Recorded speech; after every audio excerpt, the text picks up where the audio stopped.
بسم اللہ الرحمن الرحیم الحمدللہ نحمدہ و نصلی علی رسولہ الکریم اما بعد۔ السلام علیکم ورحمۃ اللہ۔ میرے محترم بزرگوں، دوستوں، عزیز ساتھیوں، آئیے حضور اقدس صلی اللہ علیہ وسلم کی بیٹی حضرت کلثوم رضی اللہ عنہا کے بارے میں جانیں۔ درود شریف پڑھ لیجئے۔ اللہم صلی علی محمد و علی آل محمد و بارک وسلم۔ حضرت کلثوم رضی اللہ عنہا کے حالات۔ حضور اقدس صلی اللہ علیہ وسلم کی تیسری صاحبزادی حضرت کلثوم رضی اللہ عنہا تھیں۔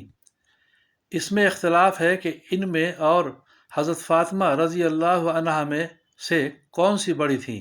اکثر کی رائے یہ ہے کہ کلثوم رضی اللہ عنہا بڑی تھیں۔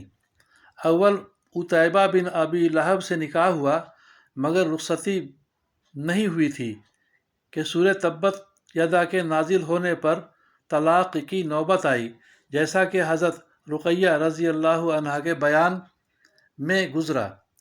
لیکن ان کے خاوند تو بعد میں مسلمان ہو گئے تھے، جیسا کہ گزر چکا، اور ان کے خاوند عتیبہ نے طلاق دی اور حضور صلی اللہ علیہ وسلم کی خدمت اقدس میں آ کر نہایت گستاخی، بے ادبی اور نامناسب الفاظ بھی زبان سے نکالے۔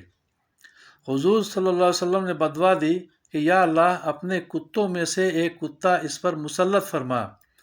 ابو طالب اس وقت موجود تھے، باوجود مسلمان نہ ہونے کے سہم گئے اور کہا کہ اس کی بددعا سے تجھے خلاصی نہیں۔ چنانچہ عتیبہ ایک مرتبہ شام کے سفر میں جا رہا تھا۔ اس کا باپ ابو لہب باوجود ساری عداوت اور دشمنی کے کہنے لگا کہ مجھے محمد صلی اللہ علیہ وسلم کی بددعا کا فکر ہے، قافلہ کے سب لوگ ہماری خبر رکھیں۔ ایک منزل پر پہنچے، وہاں شیر زیادہ تھے۔ رات کو تمام قافلہ کا سامان ایک جگہ جمع کیا اور اس کا ٹیلا سا بنا کر اس پر عتیبہ کو سلایا اور قافلہ کے تمام آدمی چاروں طرف سوئے۔ رات کو ایک شیر آیا اور سب کے منہ سونگھے۔ اس کے بعد ایک زکند یعنی چھلانگ لگائی اور اس ٹیلے پر پہنچ کر عتیبہ کا سر بدن سے جدا کر دیا۔ اس نے ایک آواز دی مگر ساتھ ہی کام تمام ہو چکا تھا۔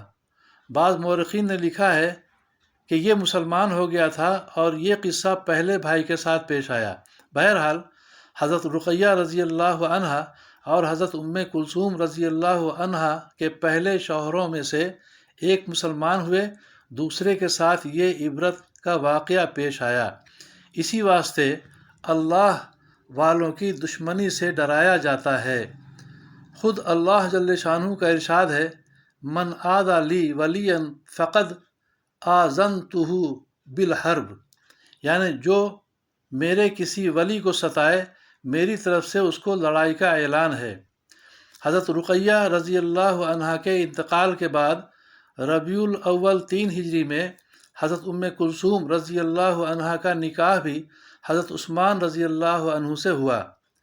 حضور صلی اللہ علیہ وسلم کا ارشاد ہے کہ میں نے کلثوم رضی اللہ عنہا کا نکاح آسمانی وحی کے حکم سے حضرت عثمان رضی اللہ عنہ سے کیا۔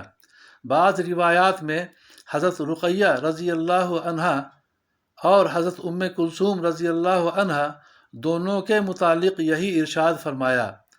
پہلے خاوند کے یہاں تو رخصتی بھی نہیں ہوئی تھی، اولاد کوئی حضرت عثمان رضی اللہ عنہ سے بھی نہیں ہوئی، اور شعبان 9 ہجری میں انتقال فرمایا۔